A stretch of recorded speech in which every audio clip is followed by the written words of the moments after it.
Se você tem uma Bíblia, abra a Bíblia. Na primeira epístola do apóstolo São Pedro, no capítulo 3, do versículo 10 em diante. Se você achar difícil abrir em Pedro, você pode abrir no Salmo 34, versículo 12 em diante, que é a mesma coisa que está escrito aqui. Você está entendendo? É o mesmo texto. Mas eu escolhi Pedro no Novo Testamento. 1 Pedro, capítulo 3, versículo 10 em diante. Quem quiser abre em Salmo, capítulo 34, versículo 12 em diante, que são as mesmas palavras. Amém? Diz assim: pois quem quer amar o quê? A vida e ver dias felizes, refreie o quê? A sua língua do mal e evite que os seus lábios falem dolosamente, né? Aparte-se do mal, pratique o que é bom, busque a paz e o quê? Empenhe-se em alcançá-la. Amém? Graças a Deus. Podemos assentar. Louvado seja Deus. Irmãos, eu quero nesta noite conversar com vocês dentro da palavra de Deus. E quero falar um pouquinho sobre felicidade, sobre estar feliz, né?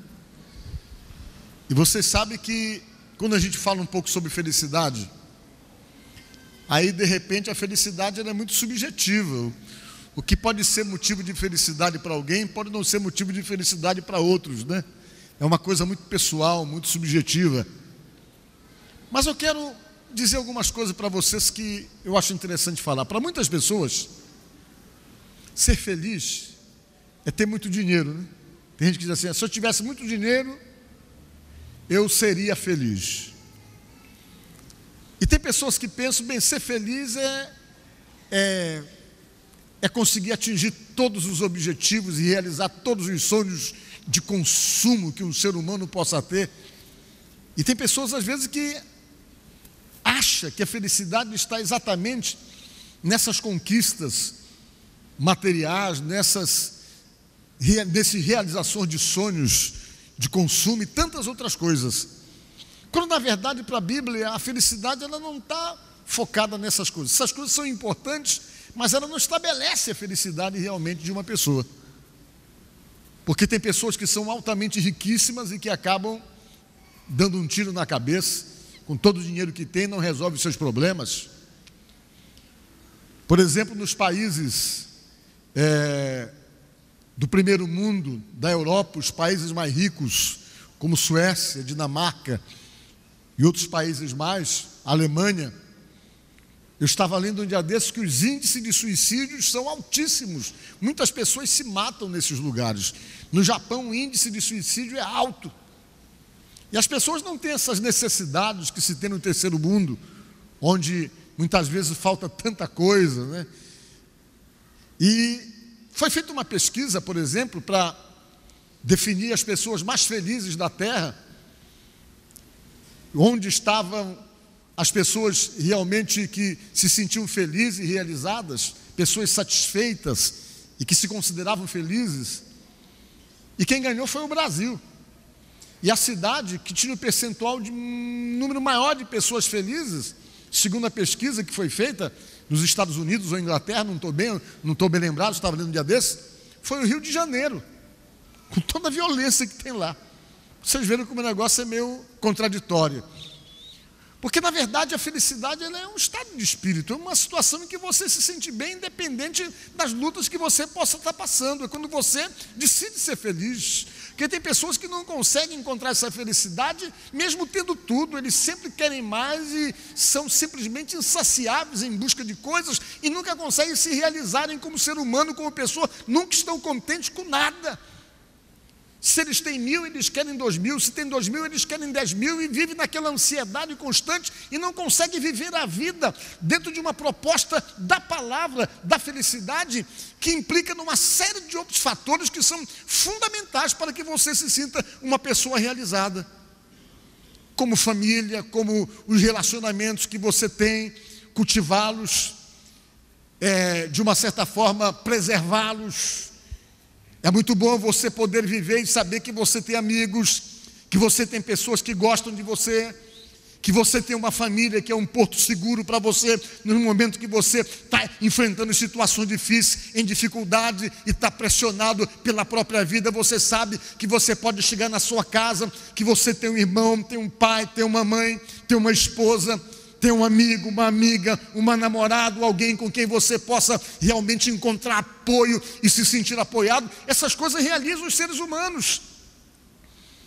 É muito bom você saber que mesmo que você esteja em dificuldades, que você não tenha comida para comer, mas você tem amigos que chegam lá e apoiam você, investem em você, dão a mão para você, ajudam você, você se sente amparado, realizado, você se sente de uma certa forma alimentado afetivamente falando, porque você tem essas coisas.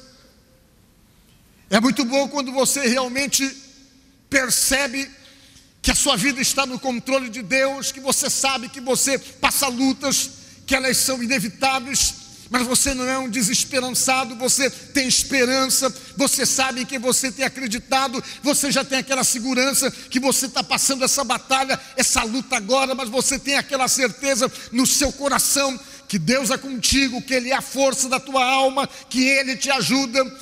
É muito bom você saber que de repente pode se levantar pessoas contra você para tentar prejudicar você, mas você se sente amparado por Deus e sabe que Deus te protege, que ainda que o inimigo se levante com todas as armas para atingir e derrubar você, ele não consegue, porque você é amparado pela força maior que você acredita, no caso, a força do Deus Todo-Poderoso.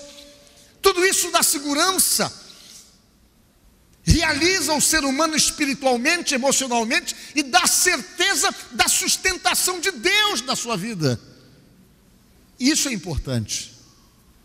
E o salmista, o escritor Pedro também, ele disse uma coisa interessante, coisas que quando observadas, elas nos livram de dores e de sofrimentos, e de situações de extrema tristezas e angústias que nós podemos construir quando não observamos e não obedecemos essa proposta dada pela palavra, dada pelos ensinamentos sagrados. Pedro e Davi disseram o seguinte, essas palavras que eu li para vocês: se alguém quer ter longevidade, se alguém quer viver bem e viver muito, e ver o bem acontecer em sua vida, em sua volta, em sua casa, em sua família, nas suas convivências, ele deu o conselho: refreie a sua língua do mal, e evite que os seus lábios fale dolosamente, com maldade. Refrear a língua do mal, e não permitir que os lábios falem com maldade. Vejam bem, quase todos os problemas que nós adquirimos e desenvolvemos em nossas vidas, eles estão quase que diretamente ligados com as nossas palavras. O Senhor Jesus, de uma certa feita, falou, por exemplo, que o que contamina a gente não é o que entra, mas é o que sai da gente. E aquilo que é colocado para fora, que sai do nosso interior, que expressa o nosso estado de espírito, os nossos sentimentos, aquilo que somos interiormente. E quando você começa a observar a palavra de Deus, você vai vendo que a Bíblia, a palavra de Deus, ela tem inúmeras referências que falam da nossa necessidade de aprendermos realmente a lidarmos com as nossas palavras, termos sabedoria com aquilo que sai da nossa boca.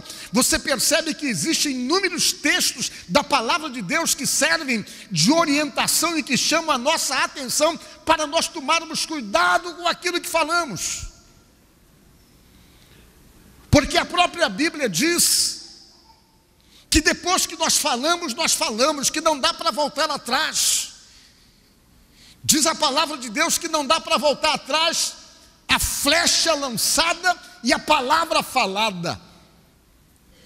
Porque depois que você fala, você se falou mal, se disse o que não deveria dizer, você tem que correr atrás dos prejuízos que causa a palavra mal colocada que você percebe que acaba, de uma certa forma, atingindo toda a tua estrutura de convivência e de relacionamento por causa de palavras que saem da nossa boca.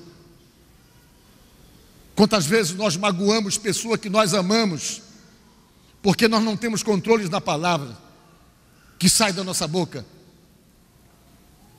Quantas esposas são magoadas e machucadas por causa de palavras que saem da boca de seus maridos, desastrosas, mal colocadas, que atingem, que machucam, que ferem, que maltratam, e que acabam, de uma certa forma, minando todo um relacionamento, toda uma convivência.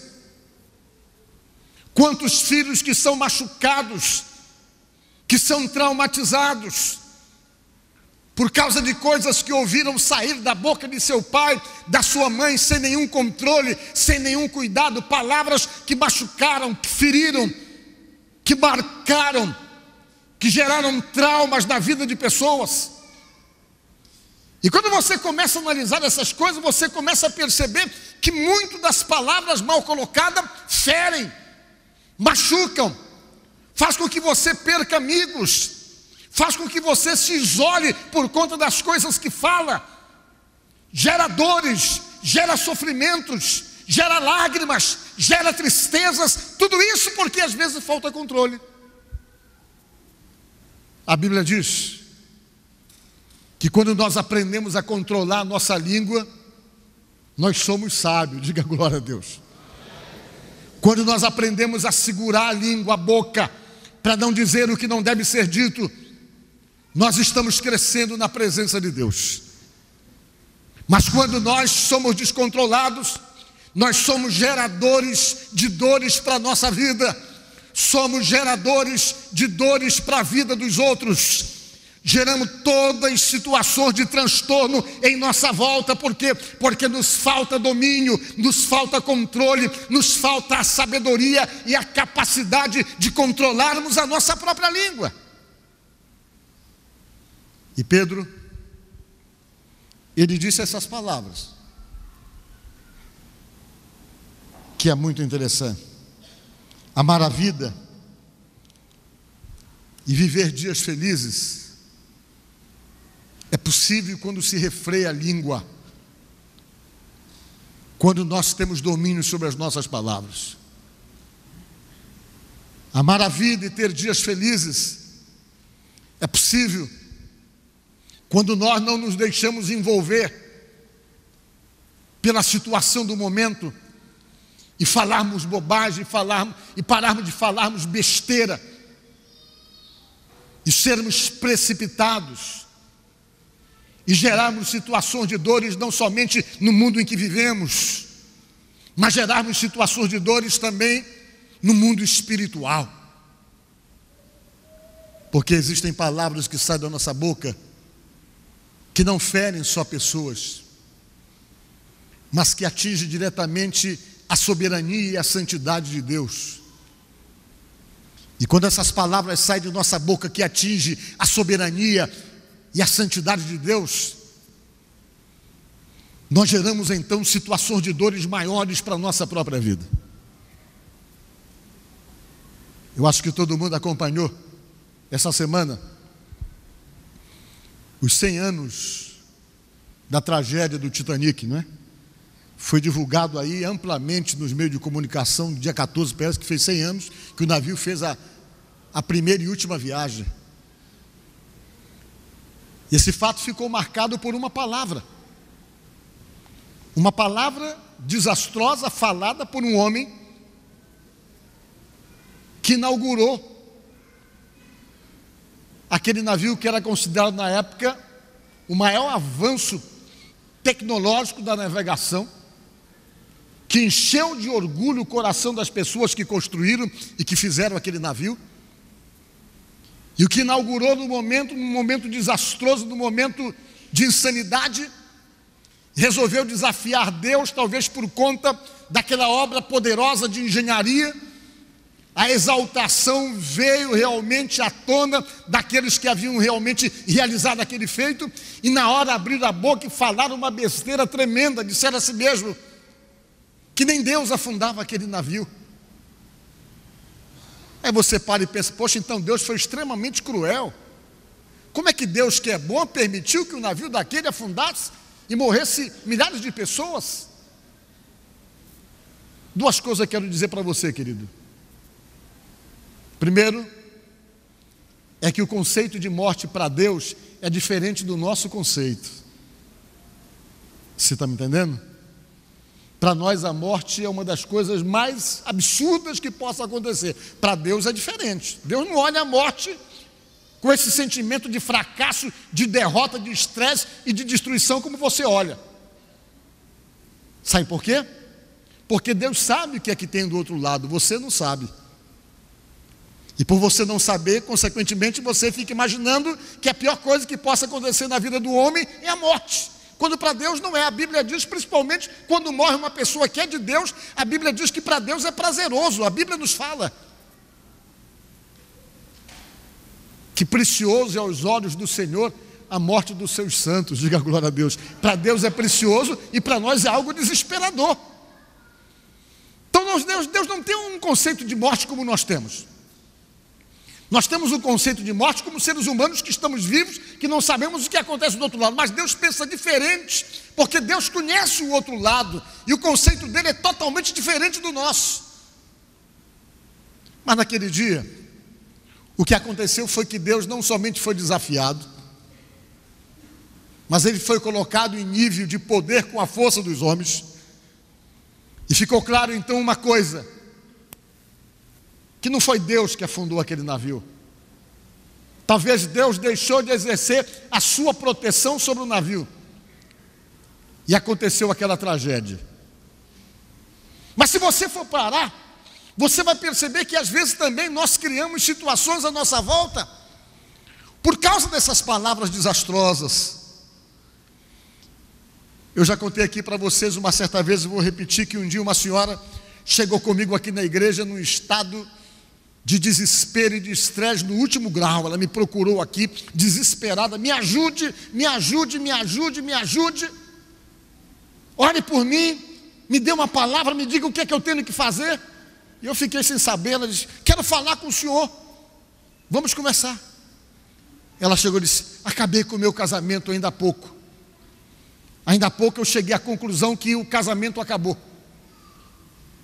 Eu disse, e aí? Eu não queria que acabasse, ela falou para mim. Eu estou no maior desespero da minha vida. Eu disse, mas por que, senhora? Eu tinha um marido que eu amava e amo demais da conta, que o senhor não queria nem imaginar. Mas nós tínhamos sempre umas briguinhas assim de vez em quando, como todo casal, a gente brigava. E tinha uma das coisas que era a situação que mais deixava ele fragilizado, ela falou. Antes de eu conhecê-lo, ou quando eu o conheci, eu era noiva, eu tinha um noivo. Era noiva com o rapaz. E aconteceu que depois o noivado se acabou, e eu o conheci, fiquei noiva com ele, me casei com ele, e ele sempre foi bronqueado com o meu noivado anterior, porque ele sabia que o meu noivo havia rompido comigo, e ele casou comigo achando que eu gostava do cidadão anterior lá com quem eu fui noiva.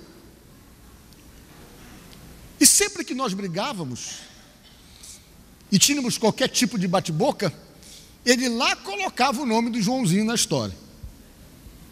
Porque o Joãozinho é que não sei o que, o Joãozinho que se livrou de ti, falava para ela. Ainda bem que o Joãozinho não casou contigo, ele botava e ficava provocando por causa do Joãozinho lá, que era o anterior dela. E ela contando que um dia eles tiveram um bate-boca tão forte em casa, e na hora do bate-boca, ela, para provocar ele, disse, olha, eu quero te dizer uma coisa, eu gostava mesmo era do Joãozinho.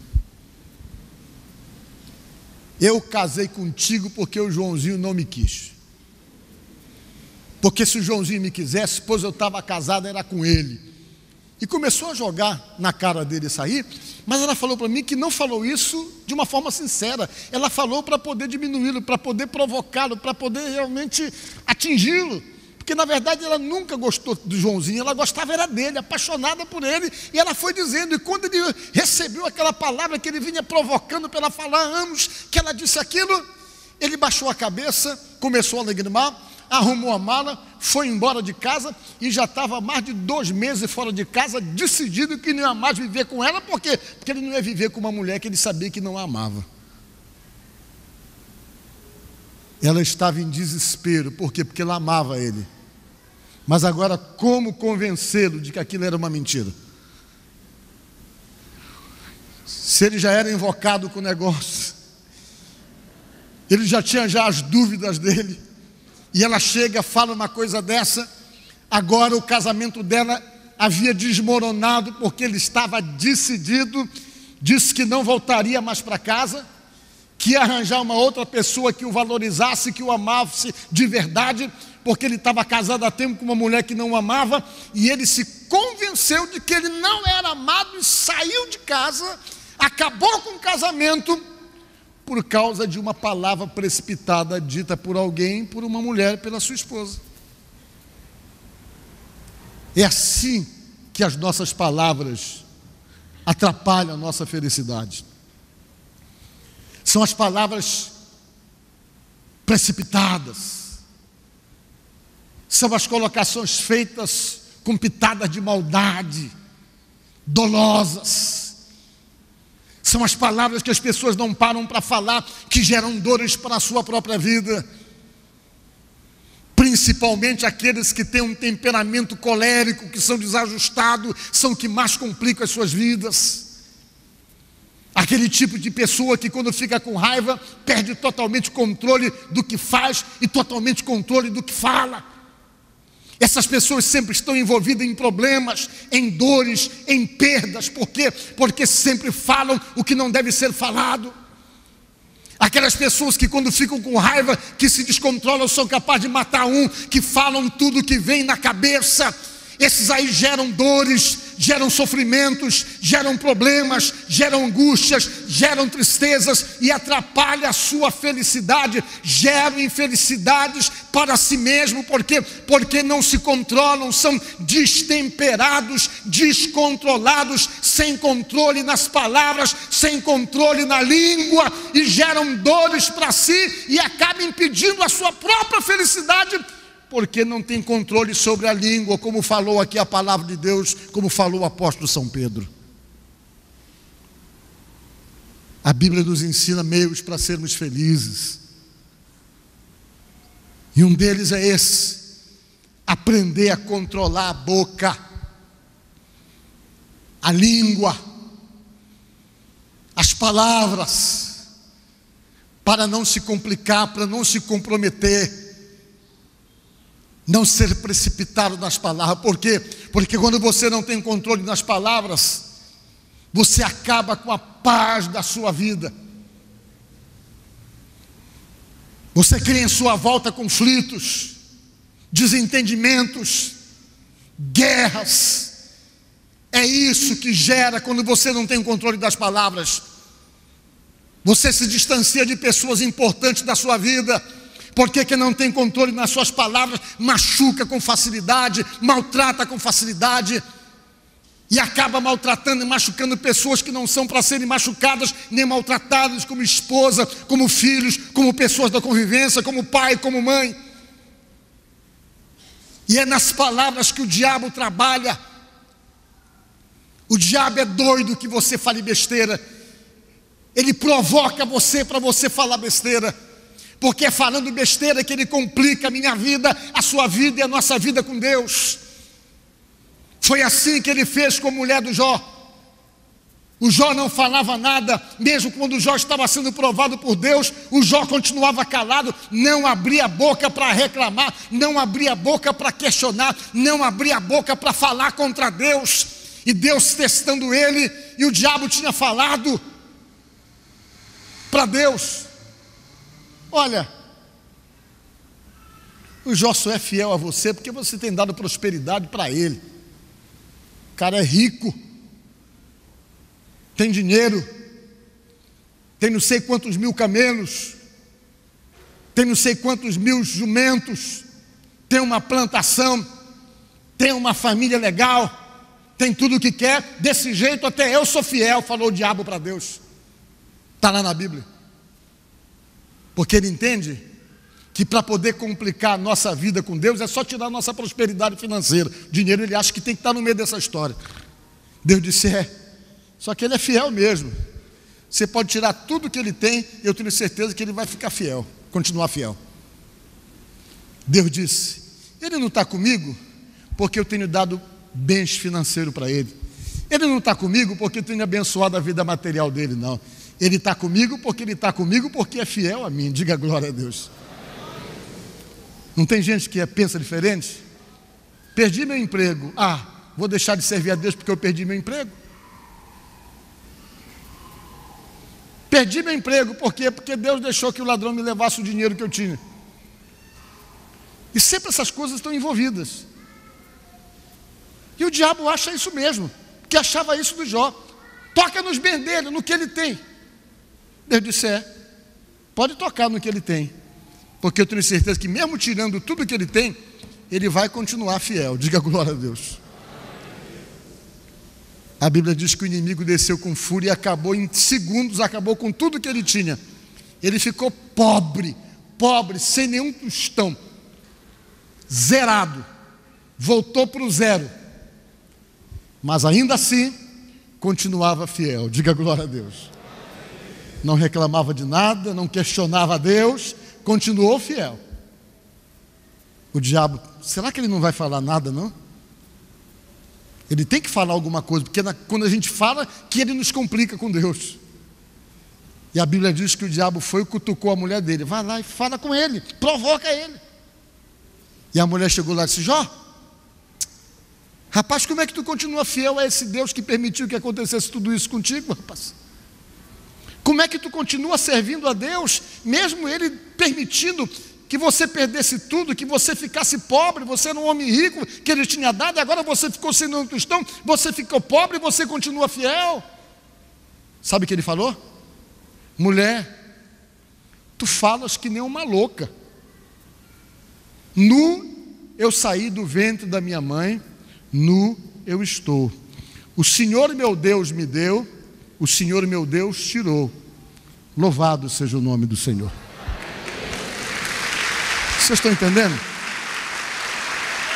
Olha, não arrancaram da boca dele nenhuma palavra que complicasse ele com Deus. O inimigo não conseguiu arrancar. E quando nós somos destemperados, como nós nos complicamos com Deus? Quando a gente se descontrola, que vai, abre a boca e fala besteira, como nós nos complicamos espiritualmente, como nós nos complicamos socialmente.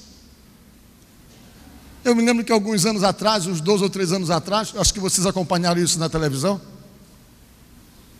o secretário de Cultura da Bahia deu uma declaração mais desastrosa que eu já ouvi um secretário de Cultura falar. Sabe o que ele falou? Olha, o baiano toca berimbau porque só tem uma corda. Essa palavra gerou um sofrimento tão grande para ele, que ele perdeu o cargo, perdeu o emprego e caiu em desgraça socialmente, porque se tornou uma persona não grata em toda a Bahia por causa de uma palavra desastrosa numa hora errada, por ter facilidade para falar besteira. Pense no que você fala. Tome cuidado, porque baseado pelo que nós lemos, a felicidade, ela começa no controle que você tem com as suas palavras. Diga glória a Deus. Disse mais Pedro, que a tua paz, ela começa exatamente como nós lemos aqui, nos cuidados que você tem com as coisas que você fala. Disse aqui o Pedro onde nós lemos. E ele disse, busque a paz. E para buscar a paz, como ele fala aqui no texto que nós lemos, é preciso controlar a língua. Diga glória a Deus. Para buscar a paz é preciso ter controle pelas nossas palavras. Por isso ele diz, busque a paz e empenhe-se em alcançá-la. Diga glória a Deus.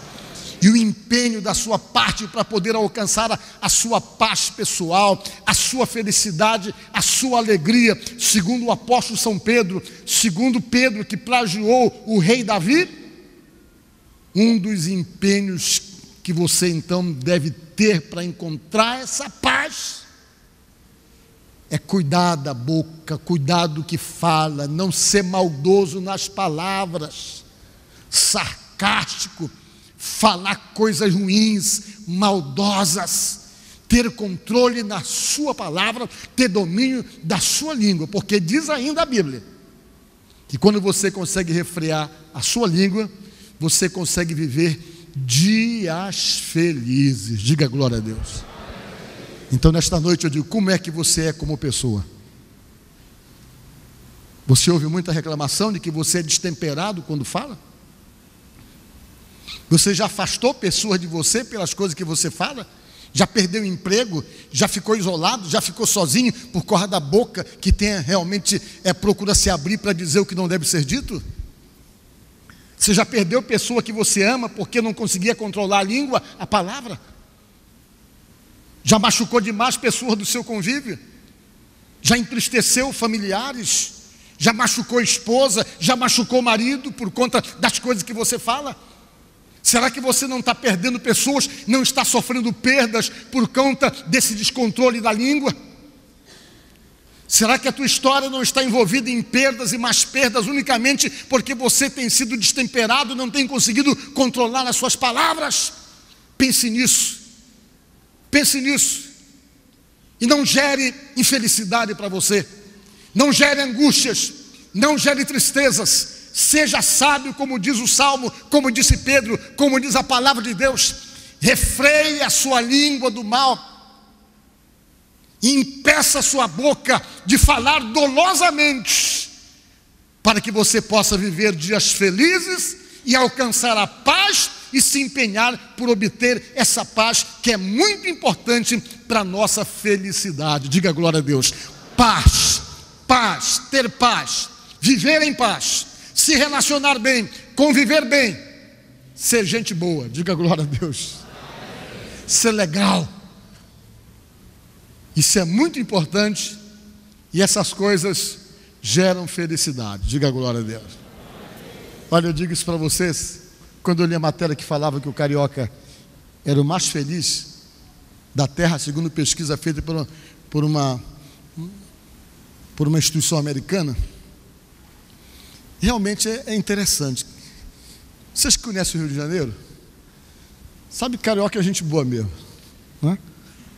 Você foi lá, você sabe, é interessante. Se teu carro der prego, todo mundo ajuda você a empurrar.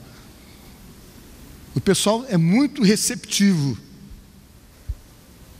e não reclamam tanto. Já em outros lugares você vê que as pessoas são mais fechadas, mais armadas. Mas é que o carioca por si mesmo parece que está de bem com a vida. Então tem muita coisa que você tem que perceber e observar. Sabe, quando a gente está na mão de Deus, a gente deixa Deus nos levar. Diga glória a Deus.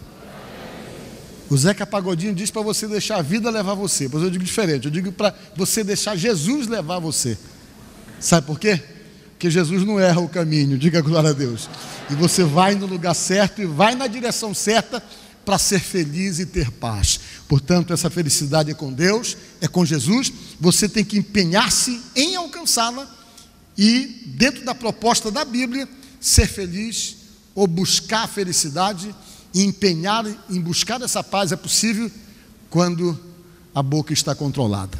Portanto, pensa nisso e que Deus possa abençoar a mim, abençoar você e abençoar a todos nós, para nós batermos no peito e dizer: eu sou feliz porque tenho Deus e porque tenho controle de mim mesmo pela direção e orientação que Deus tem me dado no nome de Jesus. Amém? Que Deus te abençoe no nome de Jesus. Quero fazer uma oração por você, mas antes de fazer esta oração, eu quero convidar você para nos visitar na Igreja do Evangelho Quadrangular, que fica ali na rua Raimundo Corrêa, 355, no bairro do Monte Castelo. Nós temos culto em nossa igreja às quartas-feiras, 9 da manhã, 5h30 da tarde e 7h30 da noite. Às sextas-feiras nós temos também 9 da manhã e 7h30 da noite. E no domingo, pela manhã, nós temos a Escola Bíblica Dominical e às 5h30 da tarde e às 19h30, no domingo, nós temos a bênção para o lar, a bênção para a família. E eu quero convidar você para participar conosco, porque eu não tenho nenhuma dúvida que uma bênção está esperando por você. Portanto, espero você, Rua Raimundo Corrêa, 355, ali no bairro do Monte Castelo, aonde nós teremos o maior prazer de recebê-lo e de ajudá-lo com o nosso ministério. Vamos orar. Senhor, nosso Deus e nosso Pai, abençoa essa vida que me ouve agora, essa pessoa que me escuta neste momento, que de repente está passando por momentos difíceis, momentos delicados na vida e que precisa da tua ação, da tua interferência com o milagre para poder tirá-lo dessa situação de sufoco e de dificuldades.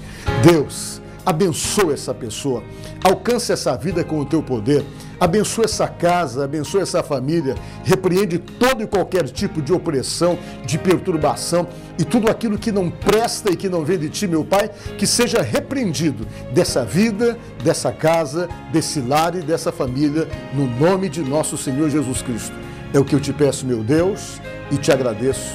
Amém. Fica com Deus. Eu te agradeço, Deus, por se lembrar de mim e pelo teu favor, o que me faz crescer. Eu vivo pela fé e não vacilo. Eu não paro, não desisto. Eu sou de Deus, eu sou de Cristo. Você mudou a minha história e fez o que ninguém podia imaginar. Você acreditou e isso é tudo. Só vivo pra você. Não sou do mundo.